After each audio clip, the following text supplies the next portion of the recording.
Всем привет! Рада видеть вас на канале Twice Mom. Сегодня расскажу и покажу, какой потрясающий агрегат я приобрела. Он незаменим во многих случаях, особенно и тем более, если у вас есть маленькие дети. Я говорю о вертикальном паровом пылесосе 2 в 1 КТ-535 от Kidford. Как он собирается, включается и как наливается вода, вам расскажут и в других роликах. А мы устроим сегодня настоящий стресс-тест и посмотрим, как этот пылесос справляется с трудными пятнами. Посмотрите это видео до конца, оно будет интересным и, надеюсь, многим полезным. Чем вообще хорош этот пылесос и почему я его выбрала? Во-первых, он пылесосит и моет одновременно, а также дезинфицирует 100-градусным паром. Это важно всегда, особенно это важно тогда, когда у вас есть маленькие дети. Этот пылесос сокращает время уборки. Можно убирать и мыть полы даже с ребенком на руках. Он достаточно легкий, всего 5 килограммов, поэтому это не составляет для меня никакого труда. Пылесос действительно очень прост в использовании. Мы заливаем воду, есть специальные фильтры, поэтому можно заливать обычную воду прямо из-под крана. Надеваем тряпку, ставим лапку с тряпкой и готово. Включаем кнопку, 10 секунд, и пылесос готов к работе. Преимуществом данного пылесоса также является длинный шнур 7,5 метров. Так как у меня квартира большая, то на всю квартиру, конечно, не хватает, но один раз переключать вилку все-таки приходится. Также я уже рассказывала о том, что этот пылесос достаточно легкий, всего 5 килограммов.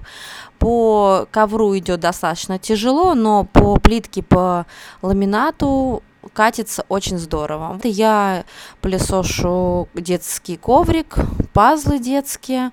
Достаточно туго идет, так как они прорезиненные, но пазлы здорово очищаются, они дезинфицируются и собирается из-под пазлов мелкий мусор. Теперь посмотрим, как этот пылесос справляется с засохшим пятном на ковре, достаточно пушистым, с достаточно длинным ворсом. Пятно уже придавилось, засохло, я специально его оставила для того, чтобы поработать новым пылесосом с ним. Мы включаем пар на полную мощность и пытаемся это пятно отмыть, отодрать. Скажу, что работа не из легких. Конечно, потереть придется. С первого раза ничего не отмывается, но тем не менее все реально и все возможно. Сейчас вы сами увидите, что пятно постепенно исчезает и его практически нет. Это очень здорово. В условиях того, что не нужно применять даже никакие химические чистящие средства. Вот все чисто, видите, отлично справился. Вообще, я просто в восторге. Также, если вам нужно просто пропылесосить, в данном случае я использую пар, поэтому по инструкции я тру тряпкой ковер. Если вам нужно снять тряпку, то это одним нажатием делается на педальку. Сейчас мы посмотрим, как справляется данный пылесос с жиром, который засох. Как видите, все без труда отмыл. Конечно же, потереть придется, то есть прям вот с первого раза никак. Посмотрим, какая тряпка. Тряпка достаточно грязная, хотя я делаю влажную уборку каждый день. Собравшийся мусор очень легко достать. Вот в таком контейнере он собирается и просто выкидывается мусор.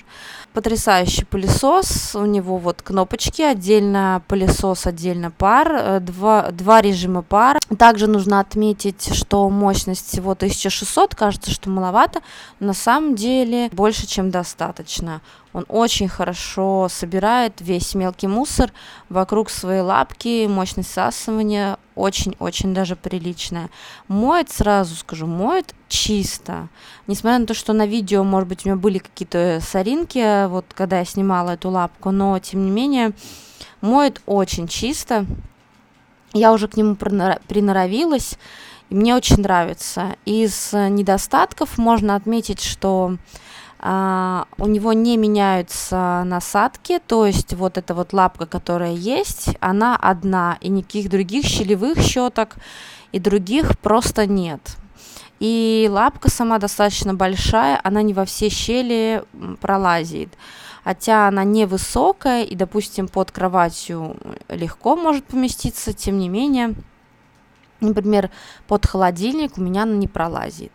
И еще из недостатков я скажу, что нет автоматической смотки шнура, приходится наматывать шнур на 2 крючка. С этим у меня легко справляются мои помощники, маленькие дети, поэтому в принципе это не так уж и критично. 15-20, если огромная квартира, то 30 минут, и у вас свежий, влажный, теплый пол, прекрасная влажная уборка, без которой просто невозможно. Без влажной уборки просто нет. Поэтому КТ-535 Китфорд паровой пылесос рекомендую к покупке.